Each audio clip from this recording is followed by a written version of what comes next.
તો હવે આપણે આ એક એક્સ્ટ્રા લેક્ચર રાખીએ કે જેમાં આપણે થોડી વિકલનની પ્રેક્ટિસ કરીશું, બરાબર. તો પહેલાં આપણે આગળ જે થોડુંક સમજ્યા છીએ જોઈએ પાછું કે ધારો કે આપણે કીધું કે વેગ, તો વેગ v બરાબર સ્થાનાંતરનું સમયની સાપેક્ષે વિકલન, એટલે શું લખાય એને dx બાય dt. કેવી રીતે વંચાય તો કે ભાઈ સ્થાનાંતરનું સમયની સાપેક્ષે વિકલન, અથવા બીજો કયો શબ્દ વપરાય તો બીજો સ્થાનાંતરના ફેરફારનો સમય દર, બરાબર. તો આ રીતે આને વંચાય, બરાબર. ચલો બીજા થોડાક ઉદાહરણ લઈએ. ધારો કે dy બાય dx છે, તો આને કેવી રીતે વંચાય તો આને yનું xની સાપેક્ષે વિકલન. છેદમાં સમય હોય ને તો જ આવું લખાય સમય દર, બાકી તો આવું જ લખવું પડે તમારે yનું xની સાપેક્ષે વિકલન. છેદમાં જે હોય એની સાપેક્ષે, અંશમાં જે હોય એનું વિકલન, બરાબર. શું યાદ રાખશો? છેદમાં જે હોય એનું અંશની સાપેક્ષે, અંશમાં જે હોય એનું છેદની સાપેક્ષે વિકલન, બરાબર. ચલો હજી બીજા ઉદાહરણ લઈએ. ધારો કે dp બાય dt છે, બરાબર. જ્યાં p એ વેગમાન છે, આ p એ કઈ રાશિ છે આપણે આવશે પછી વેગમાન. તો આવું કહેવાય કે વેગમાનનું સમયની સાપેક્ષે વિકલન, અથવા વેગમાનના ફેરફારનો સમય દર, અથવા શું કહેવાય વેગમાનના ફેરફારનો સમય દર, બરાબર. છેદમાં સમય હોય તો આવું સમય દર શબ્દ વપરાય, નહીંતર એવું લખાય નહીં.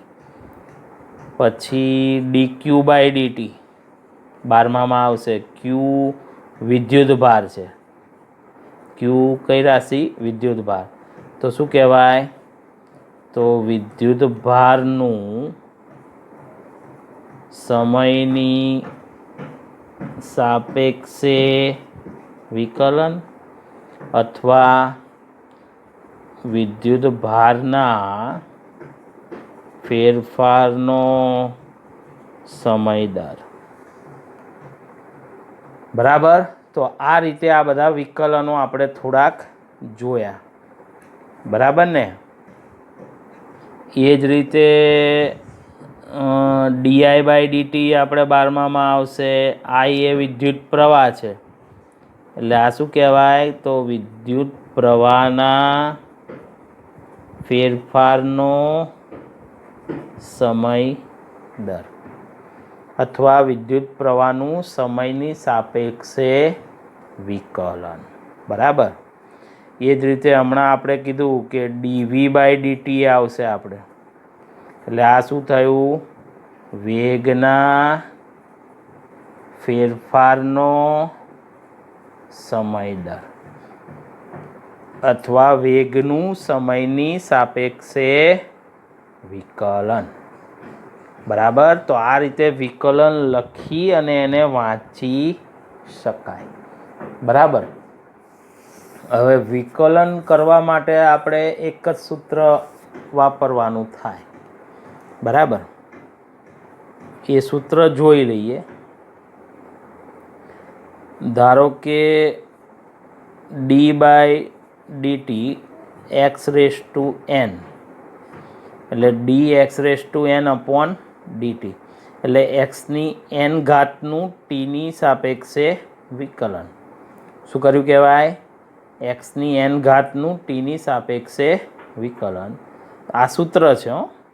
તો જવાબ આવે n x⁻n−1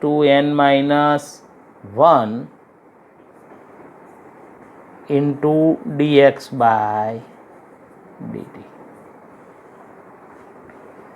આ આપણું સૂત્ર કે જેના ઉપરથી આપણે છેક સુધી વિકલન કરવાના છીએ. આ તો tની સાપેક્ષે હતું.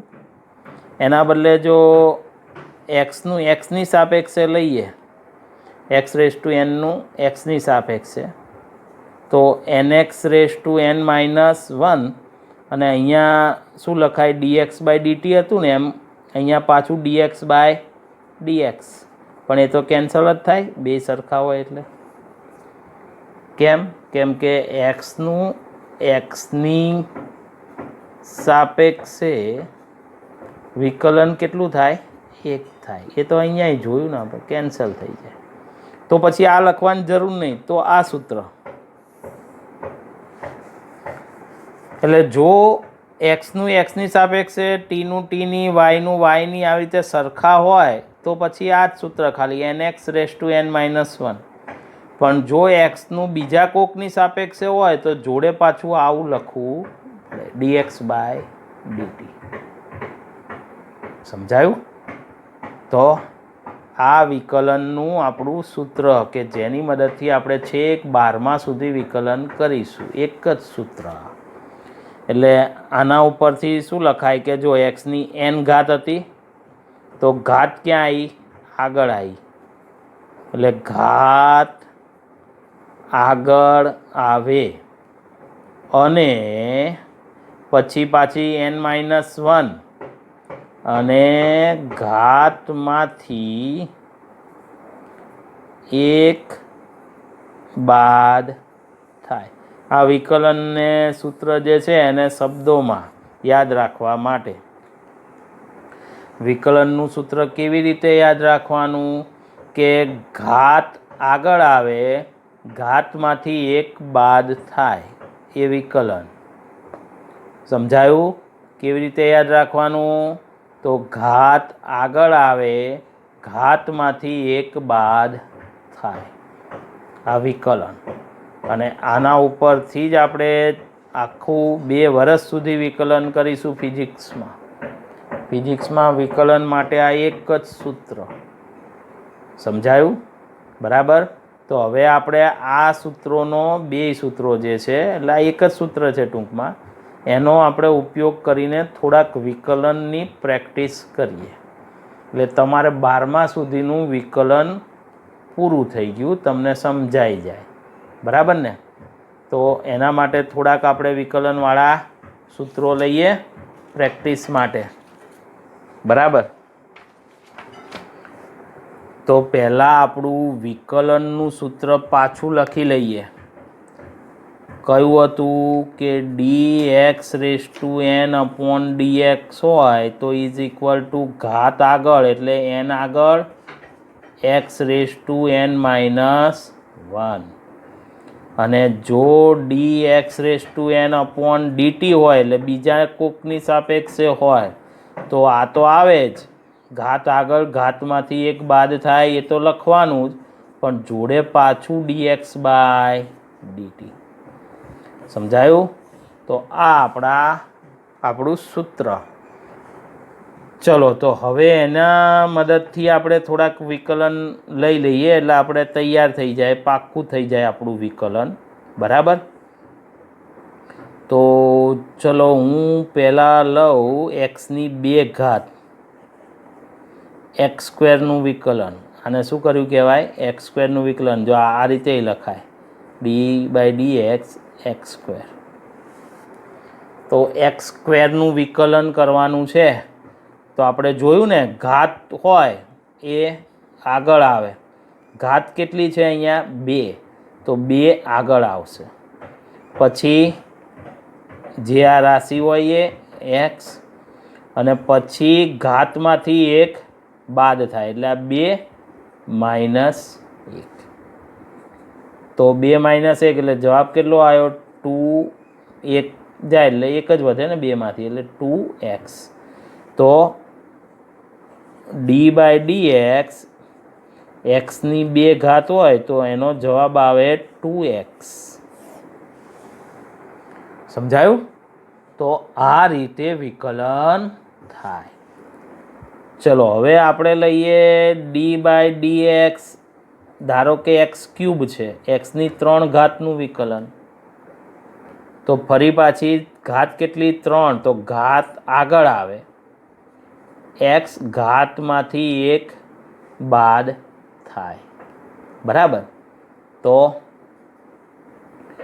3x, 3 માઇનસ 1 એટલે 2, 3x². તો d by d x x ક્યુબનું વિકલન કેટલું આવ્યું? 3x². એક્સ ક્યુબનું વિકલન 3x² આવે. બરાબર? ચલો એ જ રીતે ધારો કે ડી બાય ડી એક્સ એક્સની 4 ઘાત હોય તો વિકલન કેટલું થાય? તો ઘાત આગળ, 4 આગળ, અને ઘાતમાંથી 1 બાદ થાય, 4 માઇનસ 1. કેટલો જવાબ આવે? 4x³. સમજાયું? તો આ રીતે વિકલન કરવાનું. ઘાત આગળ, ઘાતમાંથી 1 બાદ થાય. અને હવે આનું ઉદાહરણ લઈએ. ધારો કે આ તો બધા એક્સના એક્સની સાપેક્ષે જ હતા.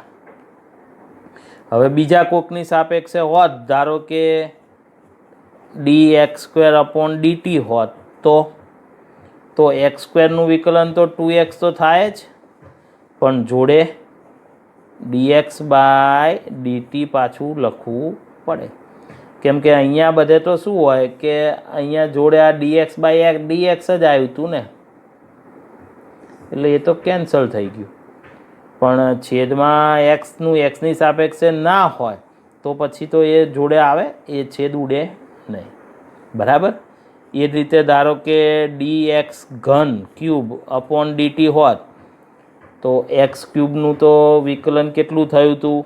આ તો આપણે આગળ સમજી ગયા હતા, પણ હવે જોડે પાછું dx/dt લખવું પડશે. સમજાયું? તો આ રીતે વિકલન કરી શકાય. આ એક જ સૂત્ર છે, એના ઉપરથી જ આપણે છેક સુધી આ જ વિકલન કરીશું. બરાબર ને? સમજાયું આટલામાં? ચલો હવે ધારો કે d/dt છે અને 1/x² છે, તો શું કરીશું? કંઈ વાંધો નહીં, સૂત્ર તો આ જ લાગુ પડે. 1/x² છે એનો અર્થ શું થયો કે એક્સની -2 ઘાત થઈ ને, છેદમાં x² છે, ઉપર આવે તો એક્સની -2 ગણાય. તો આવી ગયું ને પાછું. હવે n બરાબર -2 લેવાનું. ફરી પાછું જો ઘાત આગળ એટલે -2 ઘાત હતી, આગળ આવી એક્સ, પછી -2 માંથી પાછું 1 બાદ થાય, અને ટીની સાપેક્ષે છે એટલે જોડે પાછું લખવું પડે dx/dt. બરાબર? તો કેટલું થયું? -2 - 1 એટલે આ -3 ઘાત થઈ ગઈ, એટલે -2x ની -3 ઘાત, અને જોડે dx/dt. એટલે આ -2 એક્સની -3 ઘાત એટલે આ છેદમાં એક્સની 3 ઘાત હોય, dx/dt. તો આ આપણો જવાબ આવ્યો. કોનો જવાબ આવ્યો? આ તો આ d/dt 1/x². તો એનું વિકલન આવું થાય. બરાબર? અને જો આના બદલે ખાલી d/dx જ હોત, એક્સની સાપેક્ષે જ હોત 1/x²નું, તો તો પછી અહીંયા dx બાય dx જ હોત તો એ તો કેન્સલ થઈ જાત. તો જવાબ શું આવત? ખાલી -2/x³. કેમ કે આ તો થવાનું જ હતું. બરાબર છે. તો આ રીતે વિકલન સમજી શકાય. બરાબર. હજી થોડાક આપણે આગળ આવા નાના નાના દાખલા જેવું થોડુંક સમજી લઈએ એટલે વિકલનની આપણને પૂરેપૂરી પ્રેક્ટિસ થઈ જાય. બરાબર ને? ચલો આવું જ એક લઈએ. ધારો કે d/dx એક્સનું એક્સની સાપેક્ષે લઈએ 1/x³ છે. 1/x³ હોય એટલે આને શું લખાય? એક્સની -3 લખાય. એક્સની -3 એટલે આપણા માટે આ n. તો ઘાત આગળ એટલે -3 આગળ અને પછી ઘાતમાંથી 1 બાદ થાય એટલે -3 માંથી 1 બાદ કરો.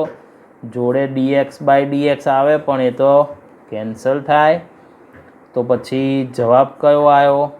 તો -3 અને આ થઈ જાય એક્સની -3 -1 એટલે -4. તો પછી d/dx 1/x³ નું વિકલન કયું થયું? -3. આ -4 છે એટલે છેદમાં એક્સની 4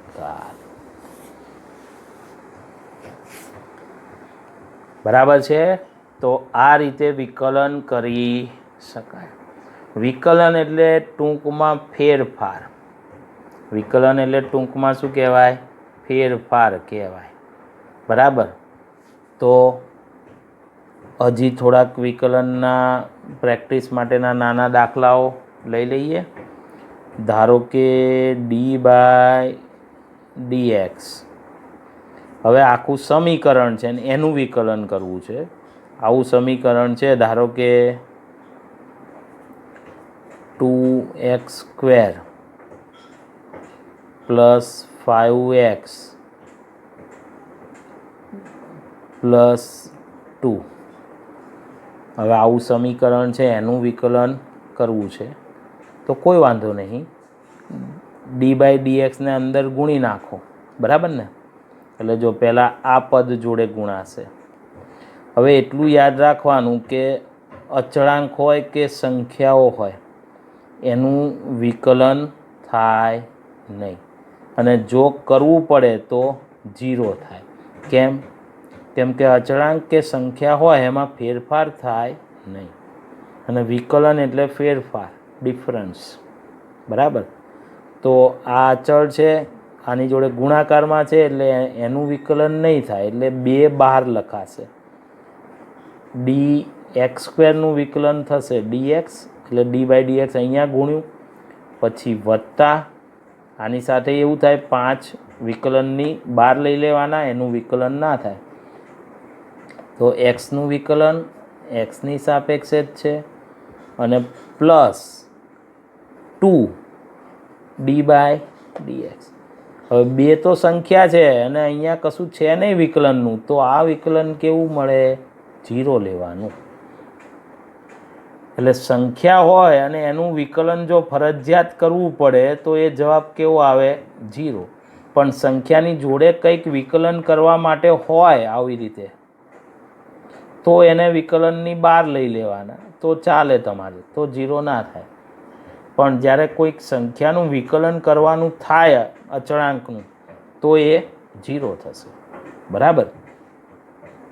ચલો તો શું બાકી રહ્યું?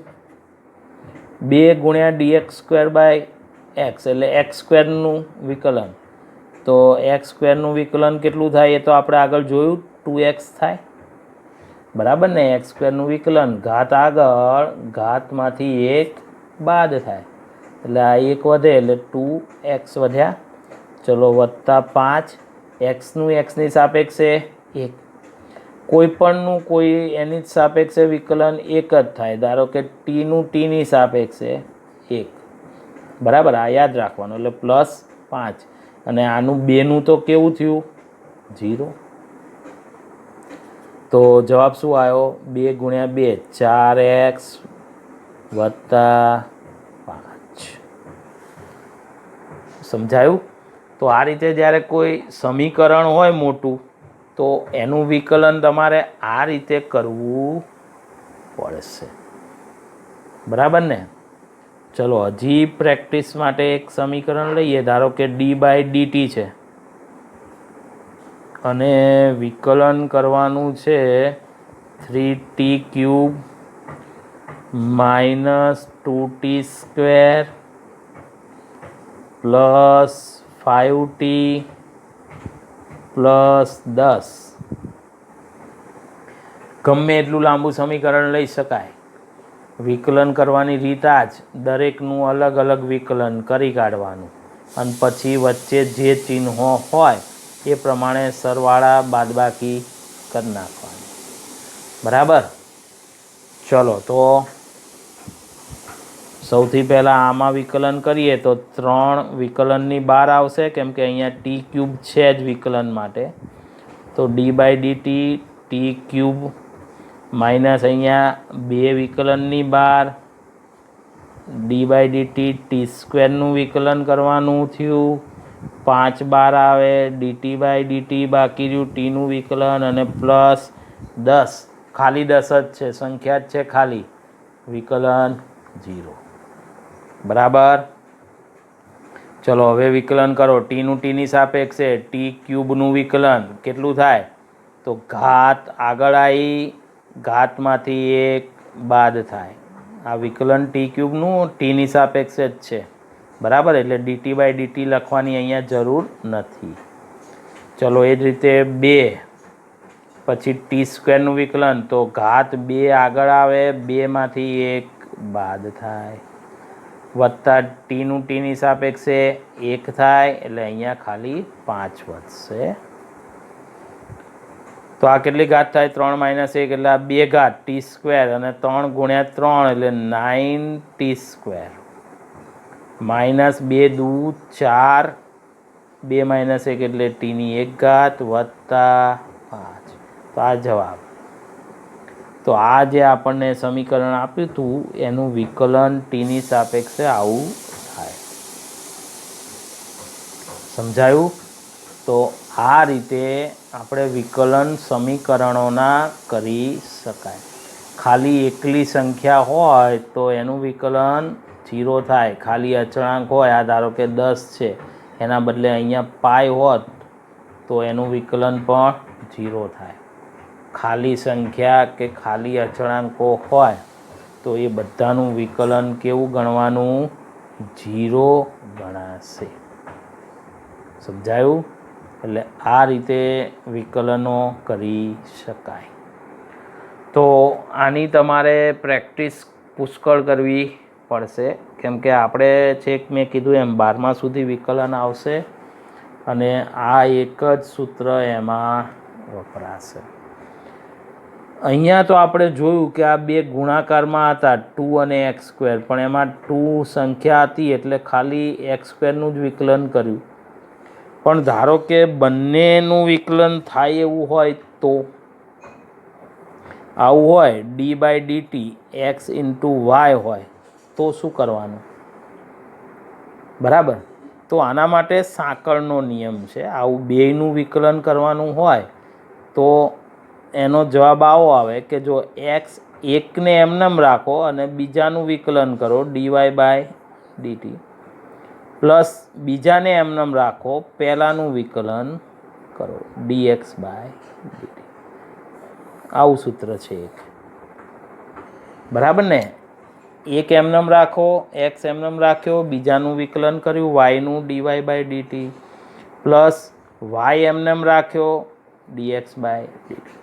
પણ આ જ્યાં ઉપયોગમાં આવશે ત્યાં આવું કરીશું, પણ આ બહુ ઓછું ઉપયોગમાં લેવાશે. મોટે ભાગે આપણે આવા વિકલનો બહુ જ આવશે, આવા સિંગલ હશે, આખા સમીકરણવાળા હશે. સમજાયું? આ જ્યારે વપરાય ત્યારે ફરી પાછું હું તમને સમજાવી દઈશ આ વિકલન, બરાબર છે? તો આ રીતે આ વિકલન કરી શકાય. આ વિકલન માટેના હું તમને થોડાક પ્રેક્ટિસ માટેના દાખલાઓ જેવું નાનું નાનું આપું છું, એ તમારે મને હોમવર્કમાં બતાવવાનું રહેશે. એમાં પહેલું લઈએ d/dx વાય સ્ક્વેર. પછી બીજું તમારે મને બતાવવાનું છે d/dt એક્સની ધારો કે 5 ઘાત હોય. ત્રીજું તમારે મને બતાવવાનું છે d/dx 4x⁴ -3x³ + 2x² + 7. આનો જવાબ શું આવે એ તમારે બતાવવાનું છે. પ્લસ d/dt 1/x ની 4 ઘાત હોય તો જવાબ શું આવે. પછી બીજો પ્રેક્ટિસ માટે લઈએ તો d/dt q⁴ નું વિકલન. ચલો પછી d/dt 2t - 5 એનું વિકલન. પછી લઈએ d/dy લઈએ હવે, અને વાયવાળું એક સમીકરણ લઈએ તો 2πy³ - 5y²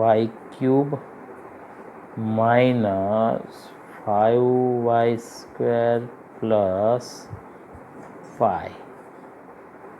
તો આનો જવાબ શું આવે એ તમારે શોધવાનો છે. અને એક આપણે છેલ્લે પેલું સાંકળનો નિયમવાળું હતું ને એવું એક લઈએ d/dt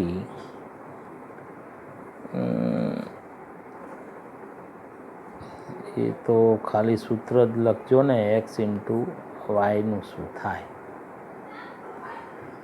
બરાબર. તો આટલા પ્રેક્ટિસવાળા 8 જે છે એ તમારે મને હોમવર્કમાં બતાવવાના છે. એના ગણતરી કરીને આગળ આપણે સૂત્ર પ્રમાણે જવાબ લાવવાનો છે. એટલે આવા આપણે દાખલાઓ આવે છે ઘણા. એટલે આ બધા તમને આવડી જાય એટલે આપણે દાખલાઓમાં આનો ઉપયોગ કરી શકાય. બરાબર.